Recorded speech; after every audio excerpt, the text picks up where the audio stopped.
So, of course, we've gotten some of the main differences between American and Spanish physicians out of the way.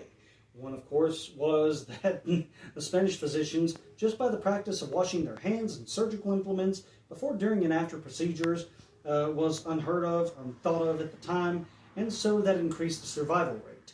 Something that the Spaniards were doing, of course, washing their surgical implements, was that they were washing them in vinegar water, which, although they didn't know it at the time, we know it today, is antimicrobial. So this was sterilizing their tools, and that, of course, decreased the risk of infection, which, again, helped to bring up that survival rate between 70 to 75%, which was pretty good for that time. But whether or not we're comparing or contrasting the differences or the similarities between the two, one of the main things we know that they both could agree upon they did not know how to do was to fix broken bones. Now, of course, when it comes to, say, a simple snap or fracture, they knew that they could easily pin or push everything back together, immobilize it, and then from there they would go ahead and let it heal on its own. But they didn't know how to fix compound fractures or shattered bones, and they knew what was going to happen to the patient if they didn't take care of that. He was going to use the loose of his limb, he was going to be in a lot of pain, and he was possibly going to die from gangrene, from infection. So at that point, the only thing for it is amputation.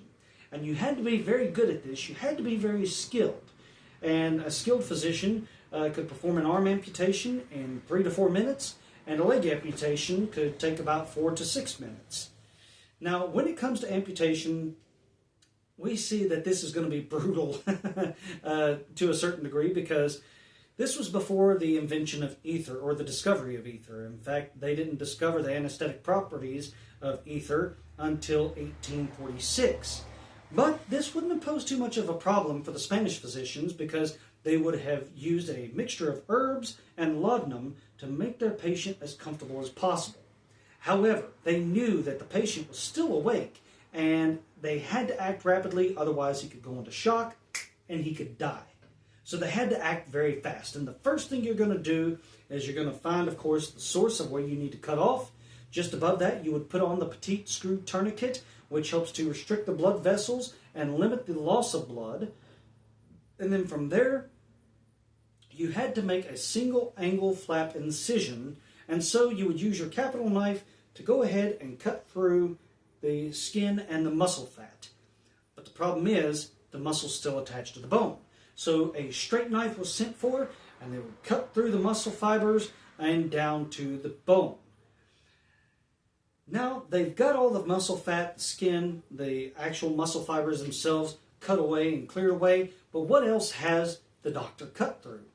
He's cut through arteries, capillaries, veins, and those are going to be bleeding quite a bit. So what they had to do to limit the loss of blood and to ensure that the patient didn't bleed out was they would push the flap of skin and the muscle back and secure it with a leather strap or a belt.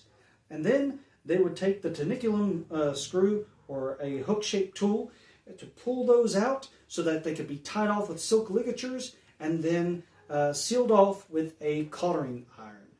From there, they would go ahead and pack this area full of a mixture of cotton tow as well as flour, which, interestingly enough, not only helped to coagulate the blood and stop the bleeding, but it also allowed for proper drainage. And as opposed to the modern Linton mixtures, the hemostatic Linton that we would use today, this was biodegradable. You didn't have to change it out, because once they had secured the skin back over, you would then just let it be absorbed into the body. So we're going to talk a little bit more about amputations, as well as another very interesting medical procedure that was done at the time. And of course, we're going to talk about that in our next clip, so please stay tuned.